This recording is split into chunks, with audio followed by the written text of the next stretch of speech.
पक्ष बदल हे बरोबर नाही. याचा अर्थ श्रद्धा नाही, निष्ठा नाही, ध्येयवाद नाही. ज्यांच्याकडे ध्येयवाद आहे ते मला माझ्या देशासाठी, माझ्या समाजासाठी सगळं करायचं आहे, तर मग तो बदल करणार नाही. जे ध्येयवादी माणसं आहेत ते कधी बदलत नाही.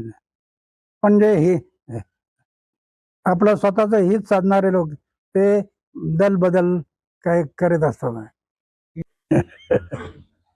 लोकशाही आहे, लोकशाहीला आपण विरोध कसा करणार? विरोध करता येणार नाही.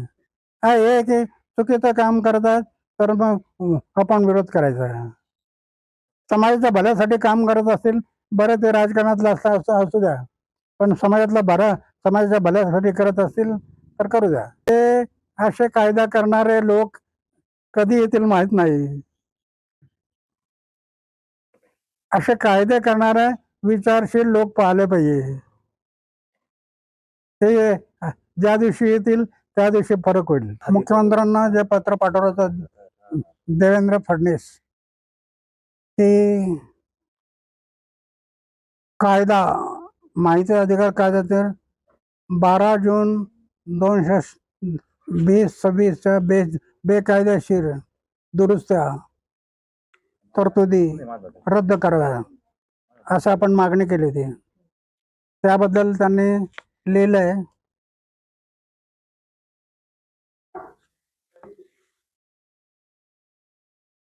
मी त्याच्यात एक लिहिलं होतं की समाजाच्या हितासाठी,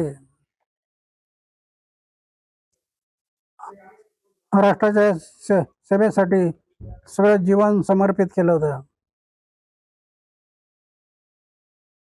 मुख्य उद्देश आहे पारदर्शकता. जनता मालक आहे, अधिकारी सगळे सेवक आहेत. सेवक म्हणून त्यांनी काम करावं, मालक म्हणून नाही. इथे मालक झाले म्हणून आम्ही आंदोलन करायचं ठरवलं.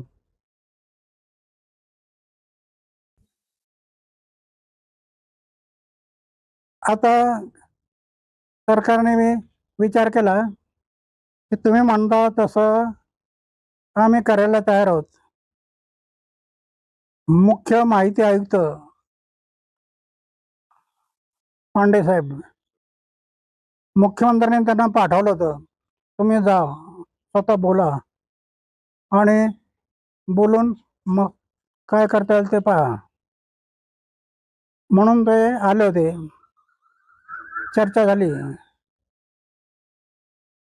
आता परवा दिवशी 4 वाजता परत बसायचं ठरवलं. ते माहिती आयुक्त स्वतःला पाठवतात परवा दिवशी दुपारी 4 वाजता आणि त्याप्रमाणे मग कारवाई होईल. याच्यात काय असतं, सरकार आहे, कायदे करणारे वेगळे असतात आणि दुसरे कोणी आले की ते काहीतरी करतात, असं ते घडतं.